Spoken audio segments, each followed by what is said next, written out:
estamos en donde quiera, cualquier movimiento de la madre naturaleza pues tendrá que afectar a él. Claro, ahora se dice, doctor Javier Jesús Cortés, que las extracciones de minerales y de hidrocarburos obviamente están modificando el subsuelo.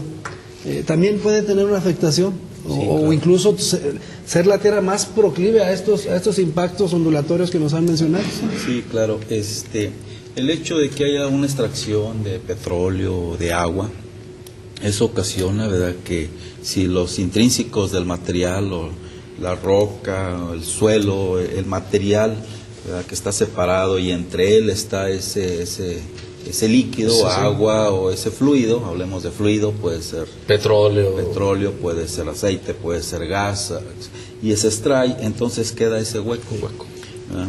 Hablemos así, por ejemplo, de la Ciudad de México. La Ciudad de México no es que el terremoto o el epicentro, como comentaba el maestro Luis Alfonso, ¿verdad?, el epicentro o el origen del temblor sea en la Ciudad de México. Está precisamente en alguna zona de contacto de esas placas, y lo que pasa es de que hay ondas, ¿verdad?, como está bien decir que onda, porque toda nuestra vida es ondas, la luz es una onda, el sonido es una onda. ¿Qué onda? Entonces, son ondas concéntricas, como al arrojar la piedra en el agua, ¿verdad? Igual pasa con los sismos, como bien lo explicaba el maestro Natividad. Entonces es una onda, y entonces, ¿qué pasa si esa onda llega, ¿verdad?, a la Ciudad de México, o que es un valle, ¿verdad?, desecado, ¿verdad?, donde anteriormente existía agua? Entonces ya quedan los huecos, hay movimiento, esas ondas, hay un movimiento. Es mucho más fácil que haya y entonces daños. Eso provoca un asentamiento, un reacomodo, y el efecto se ve en la superficie. Entonces el ser humano contribuye al efecto. Pero fíjate qué interesante, es un efecto mayor. Exacto. Porque ese subsuelo ha sido desecado, en el caso de la Ciudad de México, por la extracción del agua. Y ahí no hay algo que lo amortigue. Por un lado, y por el otro, la gran concentración demográfica de una ciudad como el Distrito Federal. Y entonces se juntan estos dos factores y hay mortandades impresionantes, ¿no? Sí. Ahora, yo quisiera comentar un poquito sobre lo anterior. Efectivamente, no es de que la placa, ¿verdad?, ahorita se mueve y se rompa, sino es un movimiento continuo. Alguien decía así, es como si estuvieran creciendo las uñas, ¿verdad? Más o menos a esa velocidad es el movimiento. Lo que pasa es de que esto se está moviendo y aparentemente en la superficie no vemos nada, pero se está moviendo, y va a llegar el momento en que ocurra una ruptura, como es el caso de la falla de San Andrés, ¿verdad? Entonces, si la ruptura, aquí se va a romper y se va a romper y se va a impactar en la superficie, ¿verdad? Claro, creo que eso es un buen ejemplo, ¿no? Y además, un ejemplo un tanto más allá de las cuestiones sísmicas, un buen ejemplo de cómo los seres humanos de pronto nos aferramos a cosas a sabiendas de que tienen una temporalidad, en este caso bastante corta. En California, en esta parte de California donde está la falla de San Andrés, pues hay una gran concentración demográfica, pero además es una de las partes del mundo donde cuesta más caro el metro cuadrado de terreno, y todo el mundo sabe que en cualquier momento puede ocurrir algo, ¿no? Ahora, el impacto, porque mencionó el maestro Luis Alfonso, que ha habido terremotos más fuertes, pero entonces la pregunta es, pero han sido más frecuentes en los últimos, no sé, años, 30. No. O el impacto es porque hay mayor población. Mayor cobertura mediática, además. Mayor densidad demográfica en los lugares. Esa es una, pero realmente el problema de efecto cuando hay terremotos y que se dramatizan mucho por los medios de comunicación es porque no hemos entendido los humanos los procesos naturales. Y seguimos construyendo.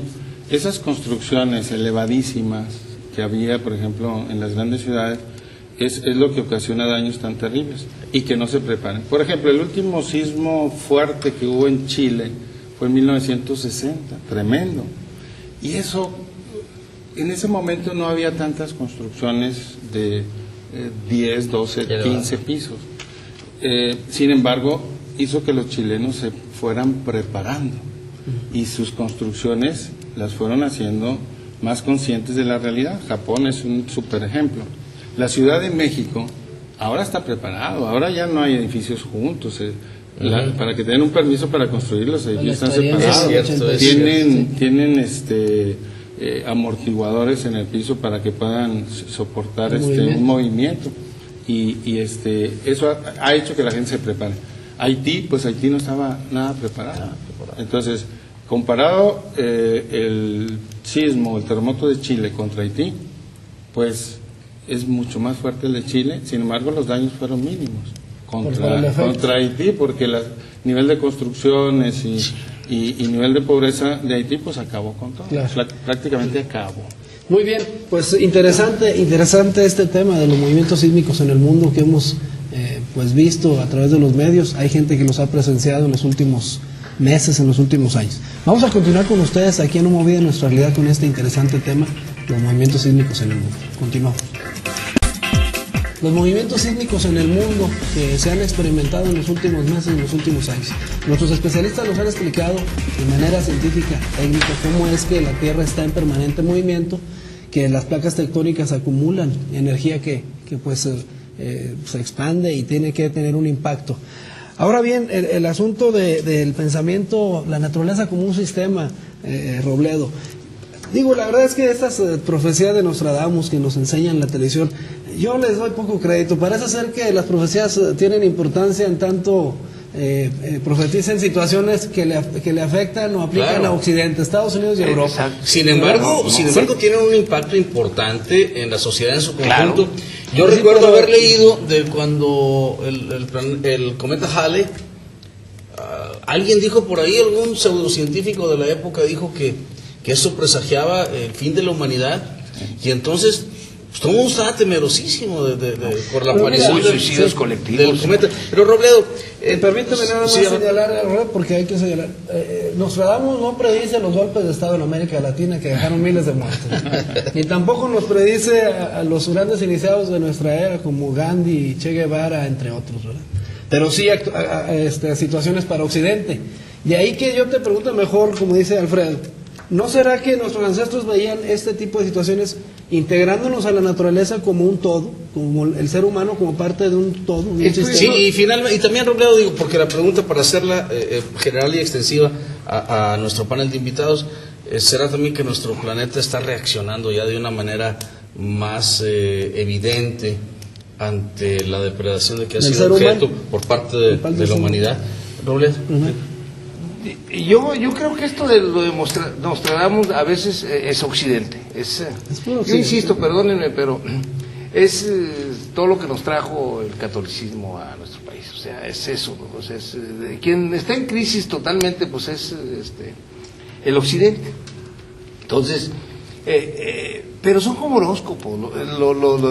Yo creo, desde chico creo en esas cosas. Yo creo, pero lo que dicen las culturas prehispánicas, detrás de los dioses prehispánicos hay todo un bagaje de lo que hoy podemos decir ciencia, ¿no? Ciencia en metáforas y todas esas cosas. Pero esto de los ¿cómo se puede decir? La palabra que tú dices mucho, mediático. Eso es mediático para vender. Por ejemplo, yo quisiera preguntar, ¿dónde está Haití ahorita? Los primeros días, bueno, pues sacaran cuestiones desgarradoras. Esto ha sucedido, va a seguir sucediendo. Es más, yo creo que en nuestra vida, o al menos la que a mí me tocó vivir, no hemos visto grandes desastres humanos como se pudo haber visto antes de que están registrados incluso en petroglifos, antes de la historia escrita y todo eso. Yo creo que han sido cosas. Lo que pasa es que, bueno, pues se sale un volcán. Mira, lo que sí nos ha demostrado lo que pasó con el volcán de Europa del Norte, de Finlandia, es que si un volcán más grande pues puede extinguir la vida en la Tierra, pues nomás cubre todo de ceniza y te puede extinguir la vida en la Tierra. O sea, pudo haber sido eso y no el meteoro lo que extinguió a los dinosaurios, bla, bla, bla, bla. Entonces, pero hay los medios de comunicación que el doctor Natividad dijo, puso el dedo en la llaga. Los medios de comunicación han sido muy amarillistas en esta cuestión. Pues sí, para vender, para que escuchemos sus publicidades. Incluso, Robledo, yo me atrevería a decir, ¿por qué no? Y lo planteo solamente como una posibilidad, naturalmente. amedrentar a las sociedades ha sido muy productivo desde el inicio de los tiempos para lograr el control por parte de los gobiernos de todos los tiempos en cualquier parte de la tierra, que la gente esté pensando con miedo en algún fenómeno para que no piensen otras cosas, ¿no? Decía Cheva que si puede ser el inicio de la respuesta a la naturaleza. Digo que respuesta a la naturaleza, yo creo que si, para no desmerecer lo que dice él, si puede ser el inicio.